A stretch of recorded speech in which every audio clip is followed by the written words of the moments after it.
21,000కు పైగా సినిమాలు, 100 కోట్లకు పైగా పైరసీ దంతా, 50 లక్షలకు పైగా సబ్స్క్రైబర్లు. Kukatpally to France international network ఉన్న ఒక విశాఖ కుర్రాడు ఇప్పుడు బెయిల్ పై బయటకొచ్చాడు. 5 ఏళ్లలో సినిమా ఇండస్ట్రీకి 24,000 కోట్ల గండి కొట్టిన ఐబొమ్మ రవి తన సిండికేట్ ని పునరుద్ధరించుకుంటాడా? విదేశీ సర్వర్లనే హ్యాక్ చేయగలిగినట్లు ఆరోపణలున్న రవి మళ్లీ పైరసీ దందా షురూ చేస్తాడా? పరిశ్రమకి సీక్వెల్ చూపిస్తాడా? కోరలన్నీ పీకేశాం, వాడికంత సినిమా లేదంటోంది cyber crime department. Arrest, custody, ఇప్పుడు విడుదల. 12 ఆంక్షలున్న రవి మళ్లీ రెచ్చిపోతాడా? బెయిల్ తర్వాత రవిపై నిఘా ఉంటుందా?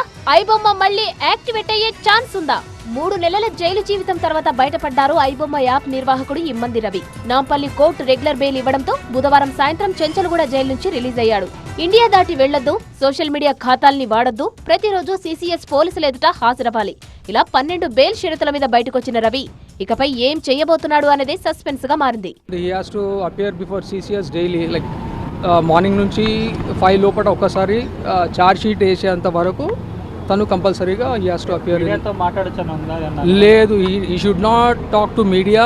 I mean he should not handle any internet. సినిమా పైరసీతో ఇండస్ట్రీని ఆర్థికంగా చితగ్గొట్టి నిర్మాతలకు కంటి మీద కునుకు లేకుండా చేసిన రవిని గత ఏడాది నవంబర్ 16న సైబర్ క్రైమ్ పోలీసులు అరెస్టు చేశారు. 21,000కు పైగా సినిమాలు, కొత్త ఓటీటీ కంటెంట్ పైరసీలో ఇతడే కింగ్ పిన్. పైరసీతో పాటు బెట్టింగ్ యాప్ల ప్రమోషన్ కు పాల్పడినట్టు అతడిపై 5 కేసులు నమోదయ్యాయి. ప్రస్తుతానికి అన్ని కేసుల్లో బెయిల్ వచ్చినట్టే.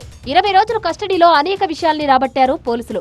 5 ఏళ్లలో పైరసీ బిజినెస్ తో 13 కోట్ల మేర వెనకేసుకున్నట్టు, 7 బ్యాంకు ఖాతాల్లో దాచుకున్నట్టు, లావాదేవీలన్నీ విదేశీ కరెన్సీలోనే చేసినట్టు ఒప్పుకున్నాడు. కానీ ఐబొమ్మ రవి నేతృత్వంలో 100 కోట్లకు పైగా పైరసీ దందా జరిగినట్టు ఆధారాలున్నాయి. కూకట్పల్లి ఉషా ముళ్లపూడి అపార్ట్మెంట్లో ఆఫీసు నడిపి విదేశీ సర్వర్ల ఏర్పాటుతో ఫేక్ డొమైన్లతో ఇంటర్నేషనల్ నెట్వర్క్ ను లీడ్ చేశాడు రవి. ఇమ్మంది రవి అరెస్ట్ తర్వాత ఐబొమ్మతో పాటు దానికి అనుబంధంగా ఉన్న బప్పం వెబ్సైట్లను డౌన్ చేశారు పోలీసులు. కానీ పైరసీ పూర్తిగా ఆగిపోలేదు. టెలిగ్రామ్ ఛానళ్లు, ఇతర టోరెంట్ సైట్ల ద్వారా కొత్త సినిమాల కంటెంట్ విచ్చలవిడిగా కనిపించింది. Film chamber of commerce, cyber crime department కలిసి వర్కౌట్ చేసి అరెస్ట్ చేయించిన ఇమ్మంది రవి ఇప్పుడు చాలా ఈజీగా బెయిల్ పై బయటకొచ్చాడు. రిమాండ్ లో మనీ లాండరింగ్ సహా అనేక కేసులపై పోలీసులకు వచ్చిన క్లారిటీ ఏంటి? బెయిల్ తర్వాత రవిపై నిఘా ఉంటుందా? 90 రోజులైనా ఛార్జిషీట్ ఎందుకు వేయలేదు? ఇలా మిగిలిన ప్రశ్నలు బోలెడన్ని. అటు వాట్ నెక్స్ట్ అని ఆసక్తిగా ఎదురుచూస్తున్నారు లక్షలాది పైరసీ ప్రియులు.